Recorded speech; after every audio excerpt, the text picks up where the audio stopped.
bienvenue à toutes et à tous sur le plateau de l'exclu de Roubaix Web.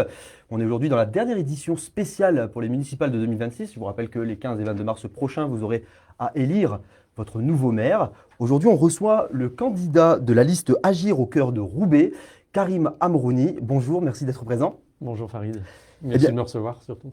merci à vous. Et puis, alors, justement, on a aujourd'hui 25-30 minutes pour échanger, pour discuter, pour comprendre un peu votre parcours, qui vous êtes, votre liste, votre projet pour Roubaix, votre diagnostic aussi. On pourrait commencer par une présentation peut-être rapide. Alors je suis Karim Amrouni, je suis orthodontiste, ça fait 20 ans que je suis à Roubaix.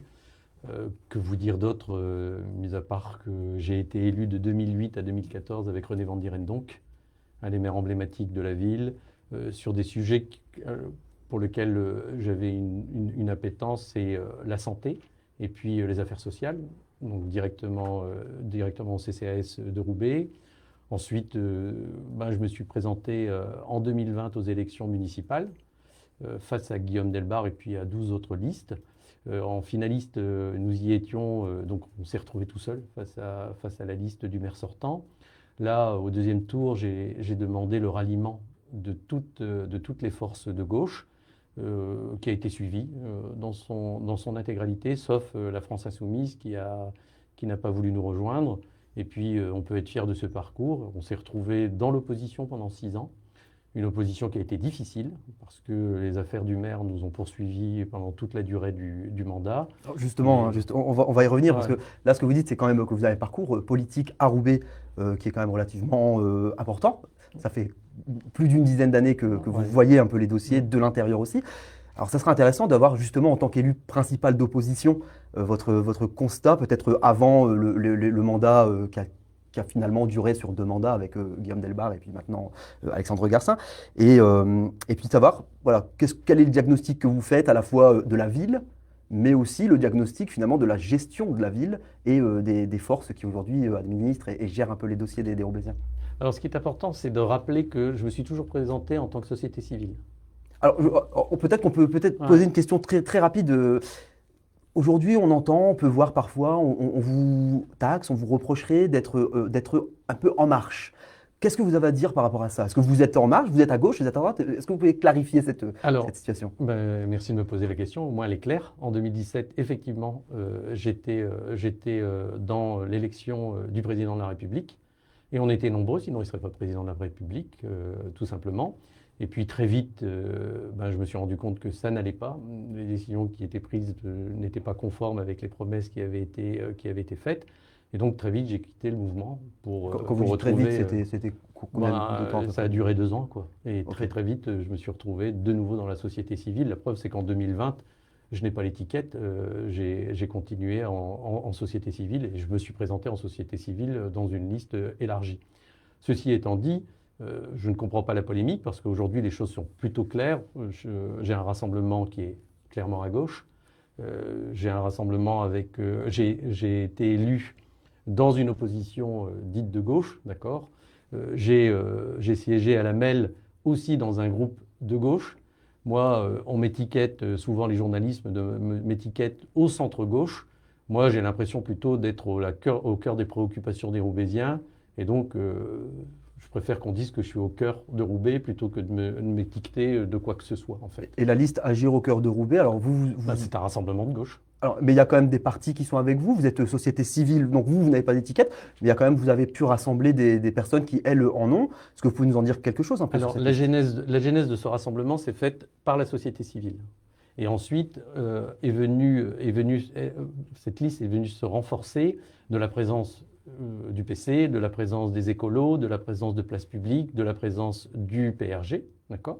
Et puis, plus tard, celle du Parti Socialiste. Mais en fait, quand on regarde le tour de table qu'on a réussi à faire aujourd'hui, en faisant taire les guerres de clochers et puis en allant vers l'essentiel, c'est-à-dire produire de l'intelligence collective pour aller à la rencontre des Roubaisiens, c'est celui qu'on avait en 2020, ni plus ni moins. Donc c'est une histoire qui se continue et j'espère qu'il se continuera même après moi parce que plus on est nombreux autour de la table, plus on est fort et plus on est capable de se faire entendre. Aujourd'hui, les Roubaisiens auront un choix clair à faire. Vous avez une majorité sortante, conduite par Alexandre Garcin, où vous avez tout un rassemblement de droite, dont les marcheurs, vous avez la France insoumise, vous avez d'autres composantes, dont le Rassemblement national, et vous avez de notre côté un rassemblement dit de gauche, une gauche républicaine, démocrate, qui a toujours vocation à exister dans l'espace politique. Sur le constat un petit peu que vous dressez de la ville de Roubaix, alors d'abord le vôtre, c'est-à-dire votre point de vue, votre opinion personnelle et puis politique personnelle, mais et aussi ensuite le côté plutôt justement élu. Quel est le constat, le diagnostic que vous faites de cette ville? C'est catastrophique. On vient de passer un mandat où on a essayé d'œuvrer au maximum pour ne pas faire en sorte que la ville sombre. Donc parfois on a appuyé la majorité sur des sujets qui nous intéressaient et des sujets surtout qui étaient intéressants pour le territoire. Mais bien souvent on s'est opposé avec force et vigueur. On s'est opposé avec les outils qui étaient mis à notre disposition, parce qu'il faut savoir qu'une opposition, en tout cas celle de Roubaix, n'a jamais été respectée, n'a jamais été entendue, et la confrontation a été en direct. Alors ce qui a abîmé le mandat, c'est très vite, lorsqu'on a été élu, on s'est retrouvé face aux affaires du maire, et que ça a embolisé du temps, ça a fait en sorte que la politique publique était devenue incompréhensible, ça faisait en sorte que on était sur la scène nationale et pas de façon positive, de façon extrêmement négative, et puis ça a abîmé quand même l'éthique en politique. Il faut être clair. Aujourd'hui, comment voulez-vous prôner, alors la majorité sortante prône une tolérance zéro. Tolérance zéro lorsque on a applaudi un maire qui était condamné. Tolérance zéro lorsqu'on l'a accompagné pendant toute la durée du mandat en votant comme un seul homme. C'est difficilement compréhensible, en tout cas pour la majeure partie de notre population, c'est clair. Et sur les dossiers, disons un peu les dossiers qui sont pour vous urgents ou que vous considérez comme être vraiment des enjeux majeurs à Roubaix, c'est quoi votre constat? Est-ce que vous avez l'impression que les choses ne sont pas faites, qu'elles sont mal faites ou qu'on pourrait juste mieux faire? Moi, je vais partir d'un bilan qui est relativement simple. Est-ce qu'aujourd'hui, à Roubaix, il y a plus de sécurité? Est-ce que la population se sent plus en sécurité? Lorsqu'on fait notre campagne, la réponse est clairement non. Est-ce qu'aujourd'hui, c'est plus propre? Alors, on nous annonce des chiffres d'amélioration. Clairement, en tout cas, l'opinion publique dit que la ville est sale. D'accord? Lorsque vous regardez les commerçants, on nous dit que les commerçants sont heureux. Pas plus tard qu'hier, moi, j'avais une réunion avec des commerçants. Je ne les ai pas vus en train de se dire que tout se passe bien. On nous dit que MacArthur Glen va bien. Ben oui, MacArthur Glen va bien, c'est un groupe. Mais est-ce qu'ils sont contents? La réponse est clairement non. Lorsque vous interrogez celui qui a repris le cinéma aujourd'hui, on passe, il y a 3 décennies, de 300 000 visites annuelles à 80 000 visites annuelles. Le type a injecté 4 millions d'euros dans cet outil. Il a fait une salle IMAX. Et donc, on se rend bien compte que les gens peuvent croire à Roubaix. Les gens viennent investir à Roubaix. Mais ils sont déçus du résultat. Ils sont déçus du résultat parce que l'insécurité est là. Ils sont déçus du résultat parce que lorsqu'ils sollicitent la mairie pour avoir une aide, et c'est une aide administrative parfois, simplement, aller voir la SEM pour avoir des réservations en accès pour les voitures, la réponse est clairement non, on ne sait pas faire. Et alors là, on parlait surtout du mandat de maire, mais vous étiez aussi, vous l'avez dit tout à l'heure, un conseiller métropolitain. Oui. Et pour vous, c'est quoi la vision, le diagnostic et la vision de Roubaix dans la métropole européenne de Lille? Est-ce que pour vous, il y a des choses qui étaient faites, pas faites? Encore une fois, voilà. Quel est votre constat sur ça et puis votre projet aussi, puisqu'on va y arriver doucement. Mais l'idée, ça va être de discuter maintenant de passer à votre liste et votre projet. Qu'est-ce que vous proposez concrètement? Alors, notre relation à la métropole européenne de Lille, Roubaix n'a jamais été aussi aidée. Elle n'a jamais été aussi soutenue. Que ce soit par l'État, par la métropole européenne de Lille, par la région, par le département, je pense que personne n'a abandonné Roubaix. La relation avec la métropole européenne de Lille s'est tout de suite complexifiée parce que dès le démarrage du mandat, il y a eu un énorme conflit entre le président et 2 élus d'importance, le premier adjoint et le maire. Ça a complètement créé un conflit entre les 2 entités. Lorsque l'on regarde comment la MEL a soutenu blocage de la rénovation urbaine, ça n'avance plus. Même la préfecture, aujourd'hui, attend. lorsque vous regardez les grands dossiers comme le parc des sports, aujourd'hui, ça avance, mais le projet n'a jamais été amendé. Lorsque la MEL fait des propositions, en tant qu'élu métropolitain, vous devez de faire des contre-propositions, parce que le projet de la MEL n'est pas forcément celui du territoire, en tout cas dans lequel ça s'installe. On a à la clé 40 millions d'euros, d'accord? Puis je note que ce projet, M. Garcin se l'est approprié.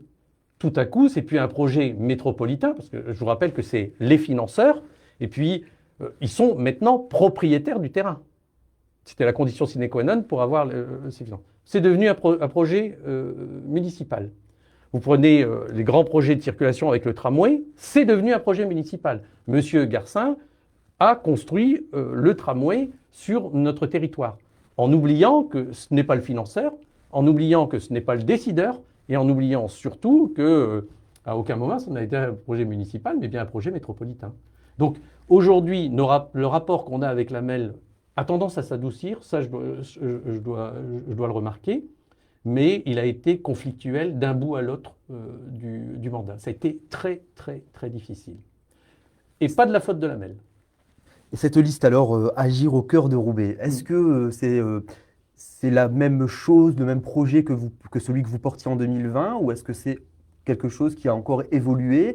Quelles sont les lignes, les lignes principales, les projets que vous aimeriez proposer et aujourd'hui expliquer un peu plus à ceux qui nous écoutent? Alors, ce qu'on avait en 2020, c'était une situation. Aujourd'hui, elle s'est complexifiée. Faut être honnête.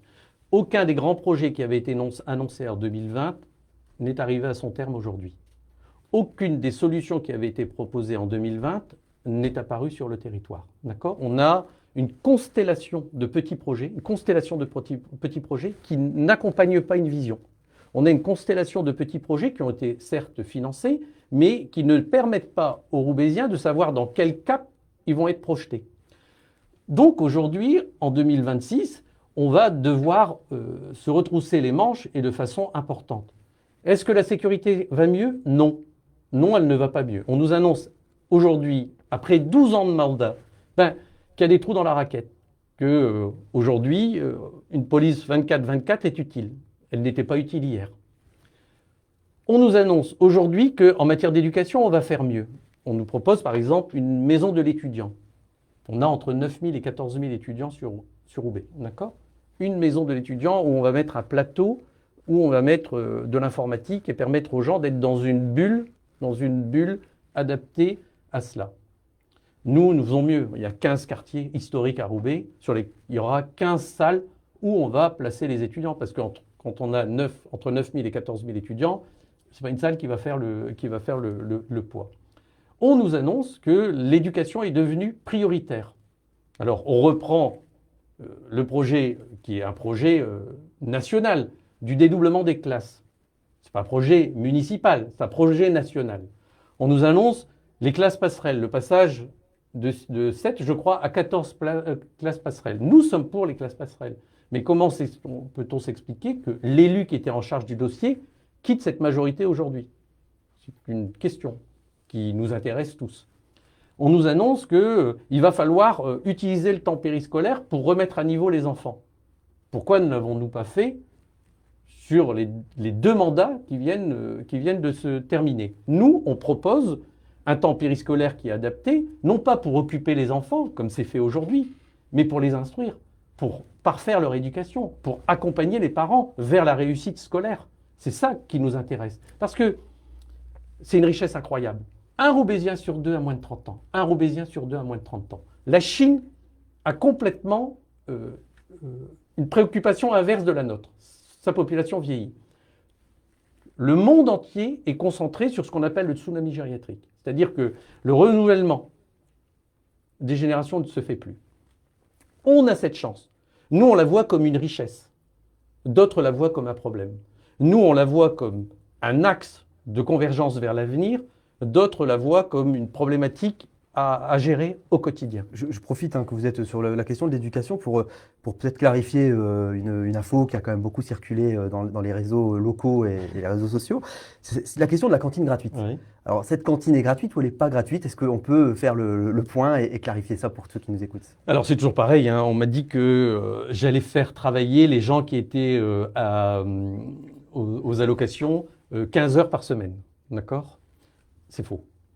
Ça s'appelle du travail dissimulé, donc tout parlementaire qui se respecte sait que ce n'est pas possible. D'accord? Donc ce n'est pas le cas. On nous a annoncé aussi qu'on allait licencier l'intégralité des gens qui travaillaient aujourd'hui sur cette thématique dans notre hôtel de ville. C'est faux aussi. Au contraire, on va avoir besoin d'un peu plus de personnes, vous vous en doutez. Aujourd'hui, il n'y a aucune condition pour accéder à la cantine gratuite parce que c'est une proposition du futur mandat qui nous est chère. Et il nous est cher pour plusieurs choses. Un, ça sera peut-être le seul repas équilibré pour certains enfants de Roubaix. Deux, lorsque l'on voit les maladies métaboliques qui sont en cours et qui se retrouvent aujourd'hui sur la scène publique, hein, on se dit on n'a pas de traçabilité des aliments, les aliments transformés sont de moins en moins bons pour la santé, on voit des pathologies apparaître de plus en plus tôt. Nous, on veut reprendre la main sur l'alimentaire. D'accord ? On veut reprendre la main sur l'alimentaire. Aujourd'hui, tout ce que l'on veut, c'est se servir de ce moment pour accompagner la parentalité. C'est-à-dire choisir ce moment privilégié pour permettre aux gens de sentir ce que leurs enfants mangent le midi et d'avoir une continuité quand l'enfant rentre le soir pour se dire « Tiens, j'ai appris ça, ce légume-là, par exemple, c'est un légume de saison, ben, je vais le faire aussi ce soir parce que, c'est moins cher, gustativement, c'est bon puisqu'on l'aura appris à son enfant, et puis on va même lui apprendre à la famille à le cuisiner. » Donc, si ça devient une problématique, c'est qu'on ne connaît pas notre ville. Je pense que les parents sont derrière leurs enfants, ont un besoin d'apprendre avec leurs enfants et surtout un besoin d'avoir un continuum éducatif jusqu'à la maison. Ça s'appelle juste la parentalité. Et on n'est pas là en train de forcer les gens à l'accompagner, on est là en train de leur faire une proposition et je pense qu'il y aura beaucoup de monde derrière qui y viendront. En tout cas, donc si on conclut… Gratuité totale de la cantine sans condition d'accession. Parfait. Alors, est-ce que sur le logement, il y a aussi un constat? Qu'est-ce que vous allez dire, des propositions dans votre programme? Alors, la rénovation urbaine a bloqué un petit peu cela. Il faut savoir qu'on a aujourd'hui la possibilité de se dire que nous avons des logements sociaux à Roubaix. Nous accordons 700 attributions de logements par an. Il y a 9000 demandes et on a 14 000 logements. D'accord ? La rénovation urbaine a mis un frein à tout cela, même si la situation n'est pas aussi catastrophique que certains voudraient le dire. Nous, on va mettre l'accent, les logements sociaux, c'est les bailleurs, donc c'est l'affaire des bailleurs. Nous voulons les accompagner aujourd'hui, en tout cas, sur la rénovation énergétique de leurs bâtiments pour qu'on ne se retrouve pas avec des familles qui payent aujourd'hui des factures qui sont devenues abyssales en matière de chauffage. Cela, c'est de notre ressort. On accompagnera les bailleurs sociaux dans une réflexion, même s'ils le font de façon spontanée, on ira encore plus loin. Le deuxième truc, c'est que, par exemple, on a 200 adresses dont les propriétaires aujourd'hui à Roubaix sont la ville ou la métropole. 200 adresses dans le diffus. Nous voulons accompagner cette rénovation urbaine, d'accord, dans le diffus, parce que c'est 200 lots qui pourraient être attribués à des familles. Quitte à créer une foncière avec la MEL pour récupérer ces 200 lots, organiser par l'insertion la rénovation de ces 200 lots, c'est du gagnant-gagnant. C'est-à-dire qu'on récupère, on remet en location, on recycle et derrière on donne de l'emploi et de la formation professionnelle. Alors justement, transition sur l'emploi et la formation professionnelle. Quel est votre diagnostic? Quelles sont vos propositions? Alors aujourd'hui, vous voyez, moi je vais prendre juste un exemple que je connais parfaitement. Un jeune Roubaisien qui veut aller vers des études supérieures se retrouve confronté à plusieurs choses. Problème de l'adresse, problème du stage, problème de l'alternance. Et quand il veut faire des études supérieures, c'est-à-dire accéder à des concours, c'est compliqué. D'accord ? Nous allons les accompagner pendant toute la durée de leur scolarité. Parcoursup, c'est devenu incompréhensible. Si vous n'avez pas les réseaux pour comprendre comment on doit traiter le Parcoursup, vous n'y arrivez pas. C'est un mur de briques qui est devant vous. Ça, nous l'accompagnerons. Nous accompagnerons chaque parent dans la bonne compréhension de cet outil. Pour ce qui est des stages et l'alternance, on trouve ça limite écœurant. Pourquoi? Parce que si vous n'avez pas le réseau des parents, si vous n'avez pas le réseau du travail de vos parents, si vous n'avez pas la famille derrière, vous n'avez pas accès à des stages qualifiants ou à des stages qui permettent l'émancipation de l'individu. Nous allons nous servir de l'hôtel de ville. Il y a une multitude de métiers, une multitude de choses à faire dans cet hôtel de ville et je pense que les fonctionnaires seront d'accord pour accompagner nos jeunes stagiaires. Pourquoi? Double intérêt.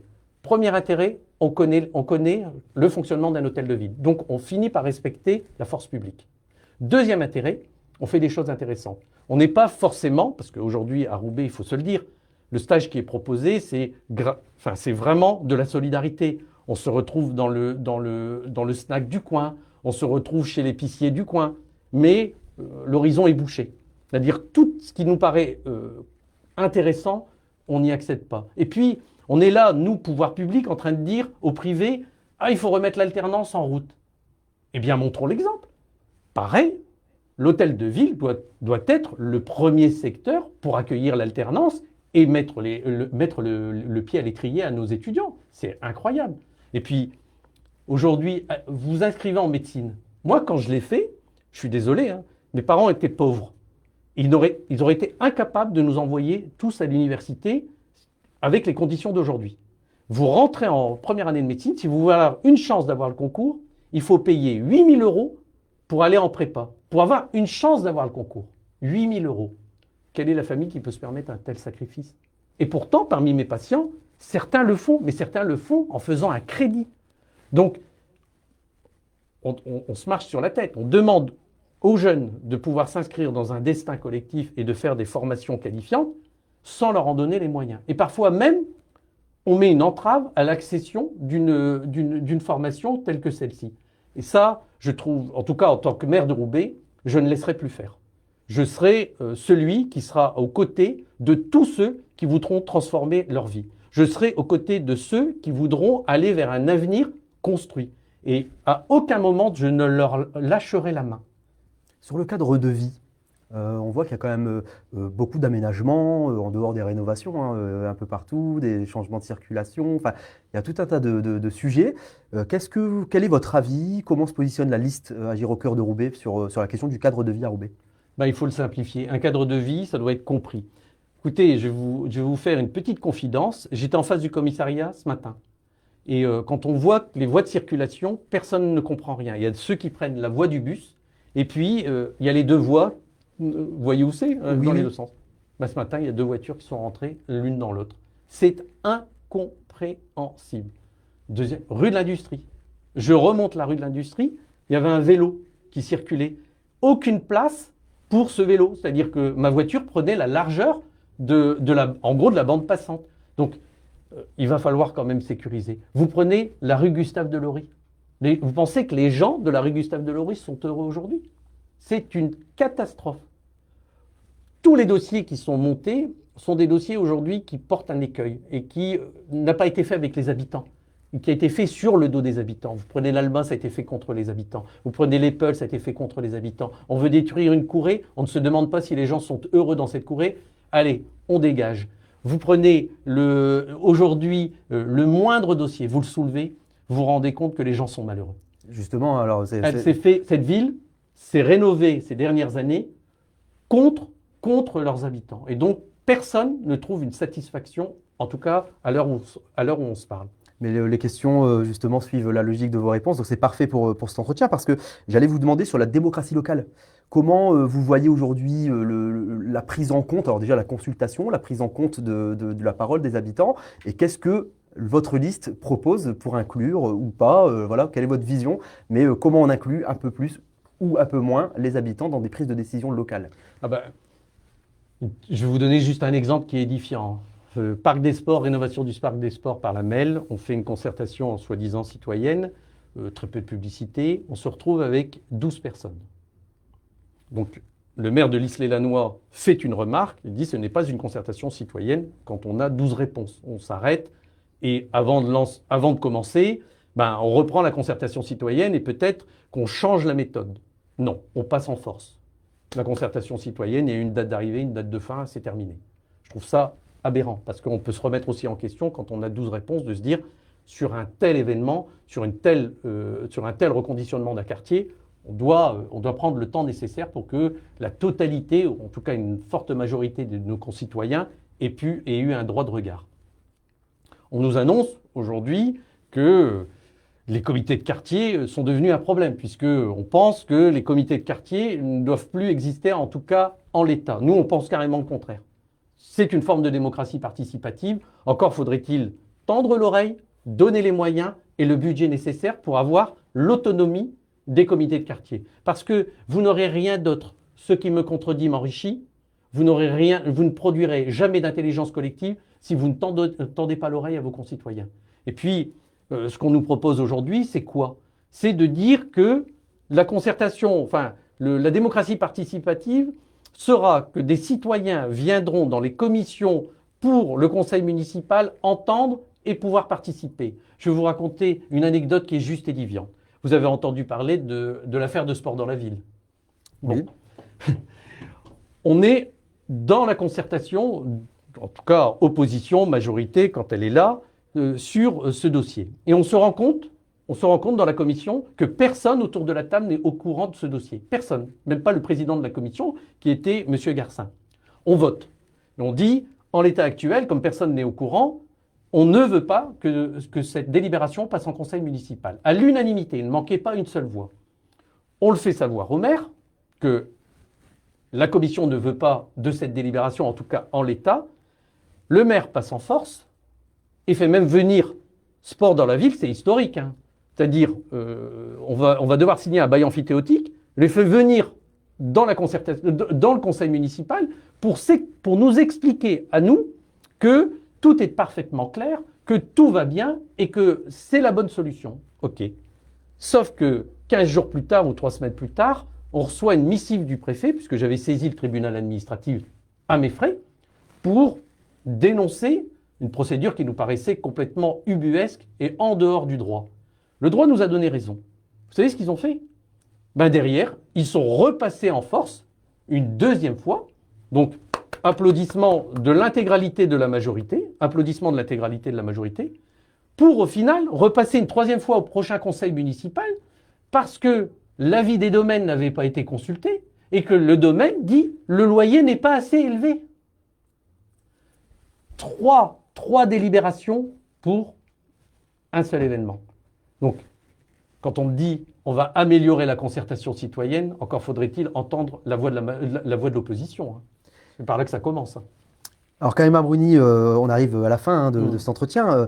J'aimerais bien peut-être vous poser cette question. Pour vous, quel est l'atout de la ville? Qu'est-ce que vous voyez comme perspective positive? Qu'est-ce que vous aimeriez développer? Qu'est-ce qui vous motive et vous passionne à Roubaix et qui vous donne envie de vous engager politiquement? Tout. Très honnêtement, tout. Premier lieu, moi je pense qu'on a un formidable vivier de talent dans notre jeunesse.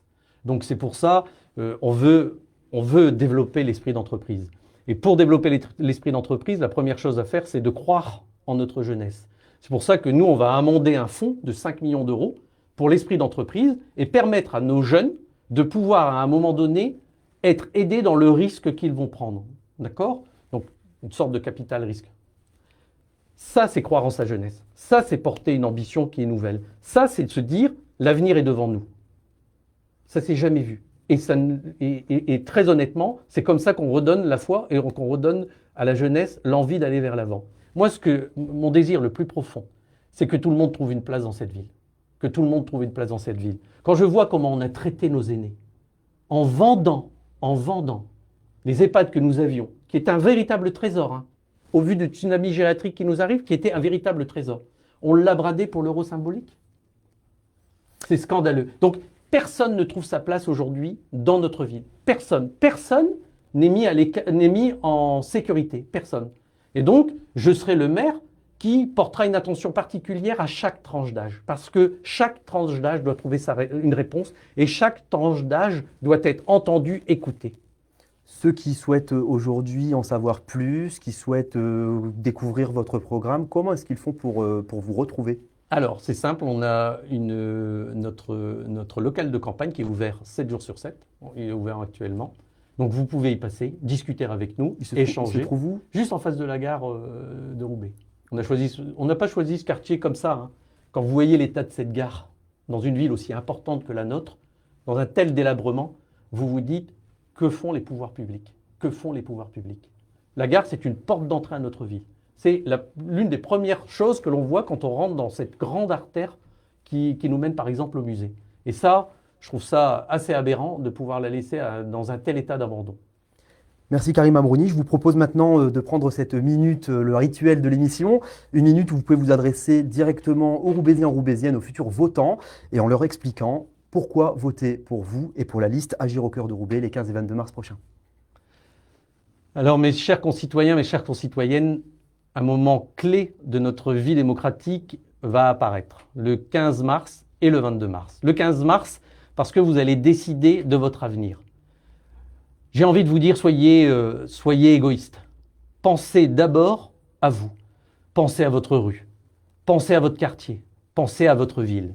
Pensez à vos enfants. Parce que lorsque vous décidez du nom du maire, lorsque vous décidez de la capacité de l'équipe municipale à conduire des grands projets, lorsque vous décidez du rayonnement de notre ville, alors vous décidez de l'avenir de vos enfants.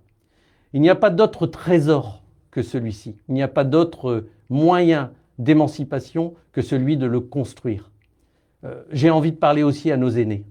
Vous ne serez plus abandonnés, vous ne serez plus les grands oubliés de la politique municipale. Parce que vous êtes notre mémoire, nous devons vous respecter et vous êtes au cœur de Roubaix. Sans vous, rien n'a été possible et sans vous, rien n'est possible. Alors, faites le bon choix. Pensez au vôtre, pensez à l'avenir, pensez à vos enfants et bon vote. Karim Amrouni, merci beaucoup d'être venu dans cette émission. Merci à vous tous qui nous écoutez et nous suivez. N'hésitez pas à commenter, à réagir, à partager et surtout restez connectés à Roubaix Web pour les prochains débats que nous espérons organiser avec les candidats. Merci à tous, à très bientôt et bonne soirée.